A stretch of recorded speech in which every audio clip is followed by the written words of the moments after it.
بسم الله الرحمن الرحيم. الحمد لله رب العالمين.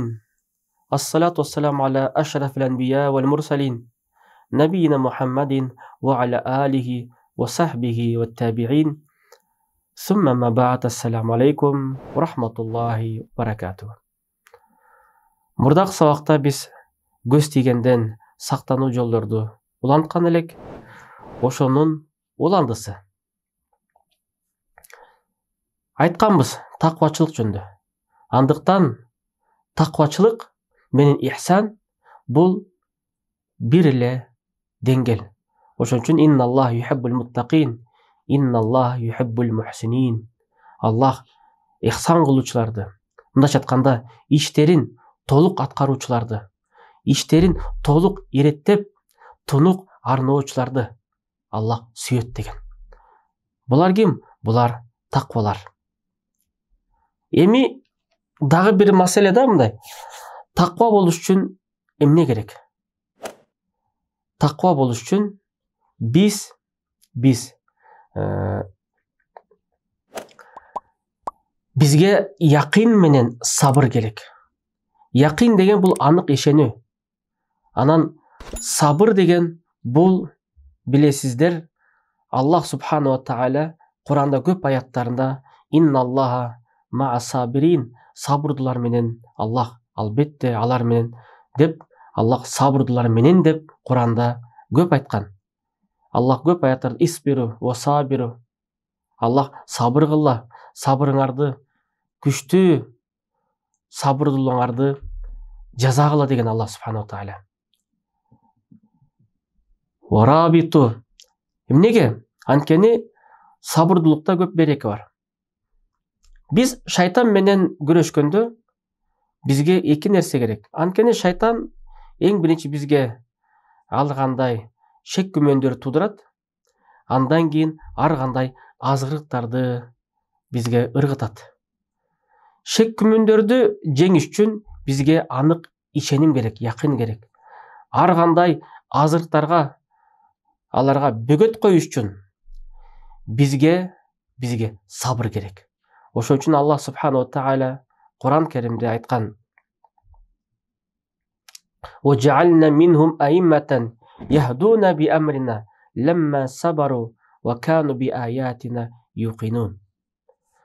Биз алардын арасынан ушундай имамдарды даярдап койдук. Алар биздин буйруктарыбызга ар кандай суноолор келгенде сабырдуулук кылып, жана биздин аяттарыбызга анык ишенишчү эле дейт.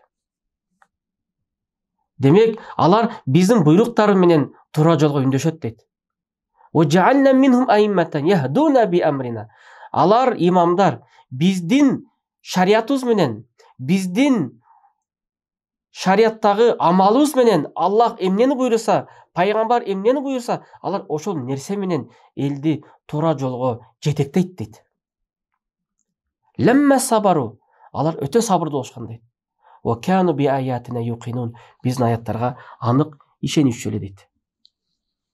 Ошол үчүн имам Ибн Каййим аль-Жаузиянда бир сөзү бар. Бул Мадарис саликин бейне маназил ияка набуду ияка настаин китебинде айткан эле: "Иза тазавважа сабр бил яқин юладу бейнахума аль-имамату фид-дин." Эгерде сабыр якынга нике кыйган болсо, экөөнүн ортосунда диндеги имам деген бала төрөлөт деген. Диндеги имамчылык деген төрөлөт деген. Демек, келиңиздер, көп адамдарда эки нерсе жок болот. Же Аллахтын сөздөрүнө анык ишенбейт, же Аллахтан келген суноолорго сабырдуулук кыла албай атат. Келиңиздер, сабырдуу бололук. Анткени бул сабырдуулук инде садматул ула. Эң биринчи катты сокку келгенде дагы ошондо да бекем кылыш керек. Аллах бизге, мусулман элине, кыргыз элиме Аллах сабыр берсин. Ар кандай баледен Аллах субхана ва тааля бизди чындап сабыр менен гана сактап бизди ошондой ар кандай иштерден арылтып жатат. Мынакей ошол сабыр жөнүндө шейх айтат: ас-сабр аля адуи. Бул адам эгерде көз тийген сактанам десе, өзүнүн душмандарына жооп кайтарбай, алар менен салгылашпай, алар менен тирешпей сабырдуу болуп койсун дептир. Мына сабырдуу болгондугу үчүн Аллах аны өзү коргоосун алат экен. Ар кандай көз тийгенден Аллах өзү коргойт экен. Бизде сабыр жок болуп жатат. Адам кичине бир нерсе болсо эле дароо эле азыр YouTube'ка бир нерсени чыгарып эле элдерди жамандап, же жетектегендерди жамандап, же иман жолун көрсөтүп жаткан адамдарды жамандап, дароо эле адамдар жамандаганга даяр. Кичине күтөлүк сабыр кылалык деген ой жоголуп баратат. А бул болсо Аллах субхана ва тааля өз пенделерине өмүр бою намаз окубай жүрсө да, өмүр бою Аллахтын динине кирбей жатса дагы, Аллах сабыр кылып, аларга дагы мүмкүнчүлүк берип, Аллах алардын рызкысын бөлүштүрүп жатат. Келиңиздер, Аллах субхана ва таалянын өзүнөн сураналык. Анткени сабырдуулукта көп акылмандуулук, көп хикмат, көп данышмандуулук жатат. Андан кийинки дагы көз тийгенден сактана турган жолдордун бири бул таваккул алаллах. Аллахка дайыма таяныш керекпиз. Биз азыр Аллахка таянбай, кошелегибиздагы акчага таянып калдык. Биз Аллахка таянбай, карточкага таянып калдык. Биз Аллахка таянбай, зарплатага таянып калдык. Айлык акыга таянып калдык. Биз Аллахка таянбай, пенсияга таянып калдык.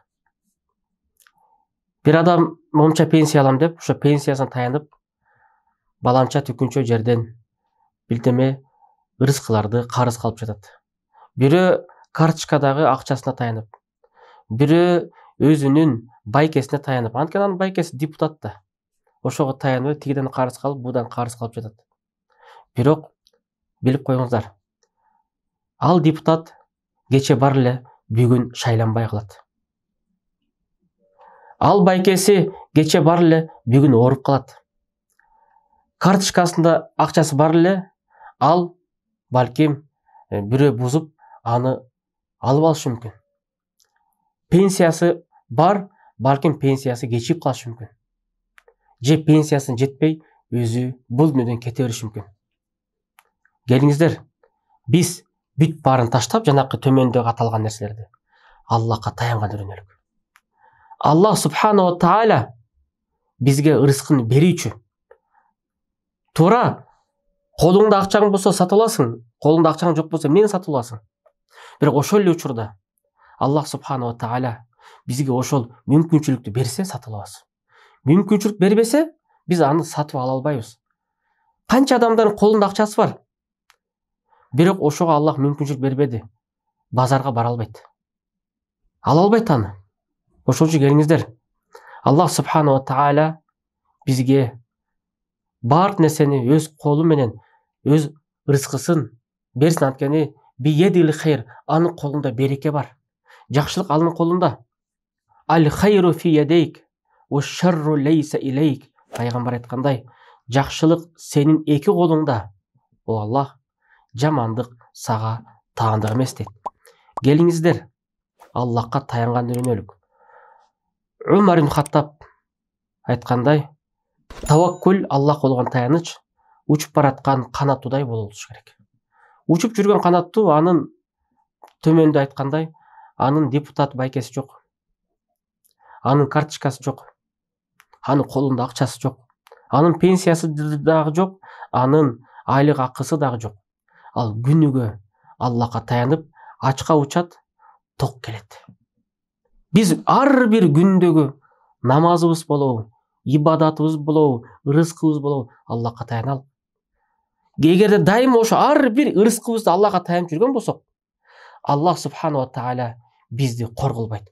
Бир адам биз капысынан билбей калган учурдан анын көзү тийип, анын сугу тийип, анын көрө албастыгы биз тарапты көздөй жебеси атылган болсо дагы Аллах Таала ошол жебени токтотуп коюучу зат. Неге? Анткени Аллахка таянган, Аллах айткан: "Омай ятаваккал алаллах фахуа хасбу". Ким Аллахка таянган болсо, Аллах ага анын иштерин толугу менен жайгаштырып, толугу менен иштерин аткарганга Аллах жетиштүү деген.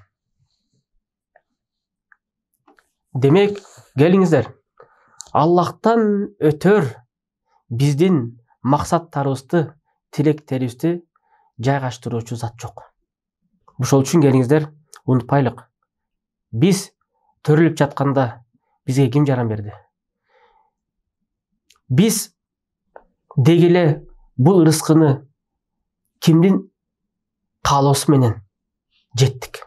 Эгерде Аллах Таала ошол адамды жүрөгүнө салып, сага кайрылып, сенден ошол нерсени алам деп келбесе, каяктан бул нерсени биз сатат элек? Ошон үчүн келиңиздер, урматтуу мусулман бир туугандарым, көз тийгенден сактаналык десек, Аллахка таянганды унутпайлык.